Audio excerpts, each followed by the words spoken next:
আমি নিয়ে চলে এলাম একটা সুন্দর রেসিপি আপনাদের সামনে।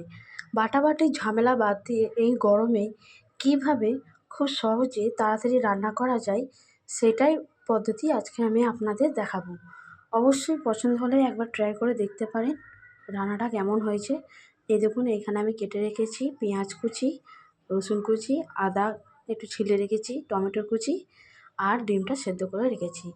এবার এই কড়াইয়ে আমি দেব সামান্য একটু সর্ষের তেল। এই সর্ষের তেলটাতে একটু আমি ভেজে নেব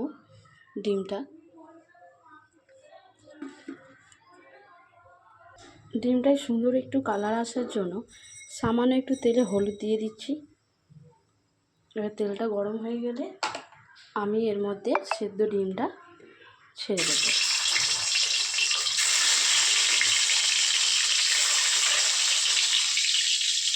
ডিমটা ভাজা হয়ে গেছে, দেখো বন্ধুরা খুব সুন্দর একটা কালার এসেছে এই ডিমটাতে। এবার এই ডিমটা আমি একে একে তুলে নেব। ডিমটা এবার তুলে নিয়েছি। এবার এই তেলটাতেই আমি দিয়ে দেবো পেঁয়াজ কুচি,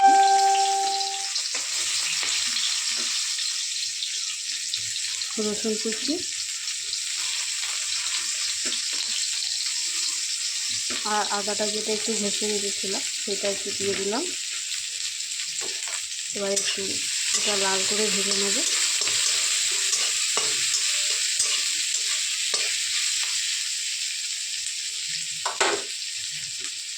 এবার এটা একটু লাল করে ভাজা হয়ে যাক।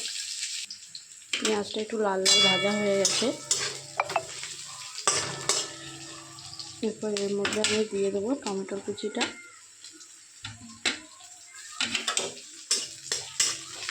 এটাও ভালো করে একটু মিশিয়ে নেব।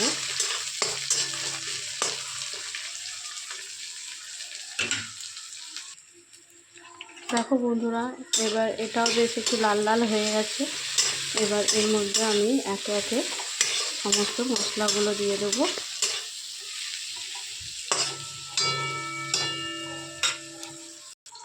একে একে আমি এর মধ্যে দিয়ে দিচ্ছি নুন, একটু সামান্য লঙ্কা গুঁড়ো, সামান্য 1 চামচ হলুদ গুঁড়ো, 1 চামচ জিরে গুঁড়ো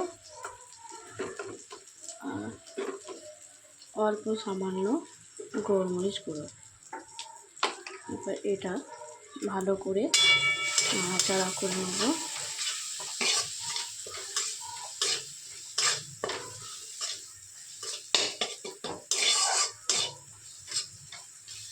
খুব সুন্দর একটা গন্ধ বেরিয়ে গেছে।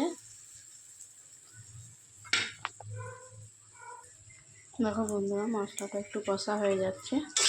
সমস্ত রকম মশলাটা দিয়ে দিলাম, একটু চিনিও দিয়ে দিলাম কালার হওয়ার জন্য।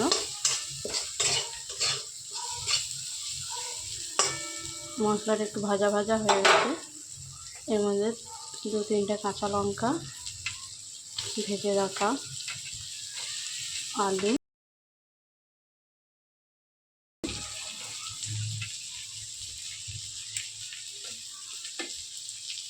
এবার এটা একটু ভালো করে নাড়াচাড়া করে একটু কষিয়ে নেব।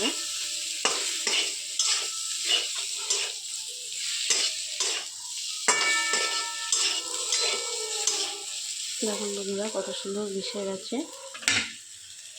আমি সামান্য পরিমাণ একটু জল দিয়ে দেবো। একটু না, অনেকটাই জল পড়ে গেল।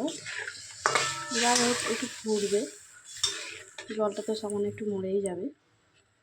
আর এর মধ্যে সেদ্ধ করা ডিম ভেজে যেটা রেখেছিলাম সেটা আমি দিয়ে দিচ্ছি, দিয়ে দিলাম। তোমরা এভাবে একটু করে দেখবে, অবশ্যই নিশ্চয়ই ভালো লাগবে। এরপর এর মধ্যে সামান্য একটু দেখো, এই যে মিট মশলা, এইটা একটু সামান্য দিয়ে দিলাম, সেন্ট হবে বলে সামান্য একটু দিয়ে দিলাম। এটা একটু ভালো করে নাড়াচাড়া করে ঢাকা দিয়ে দেবো মিনিট 10। ঝোলটা একটু মরে যায়। ঢাকা দিয়ে দিলাম। পাটা খুলে দেখি ডিমটা হয়েছে নাকি। দেখো ডিমটা দারুণ সুন্দর।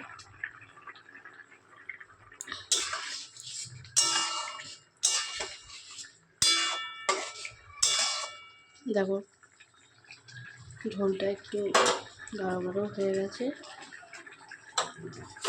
আর 2 মিনিটের মতো রেখে দিই, তাহলে এটা হয়ে যাবে। দেখো বন্ধুরা, ঝোলটা বেশ কি সুন্দর ফুটছে, সেন্টটাও বেশ খুব সুন্দর এসেছে। তোমাদের রেসিপিটা কেমন লাগছে একটু জানিও। এবার আমি পাত্রে নামিয়ে নেব। এবার এটা আমি পাত্রে নামিয়ে নিয়েছি। দেখো বন্ধুরা কেমন হয়েছে। প্লিজ যদি আমার এই রেসিপিটা ভালো লেগে থাকে তাহলে অবশ্যই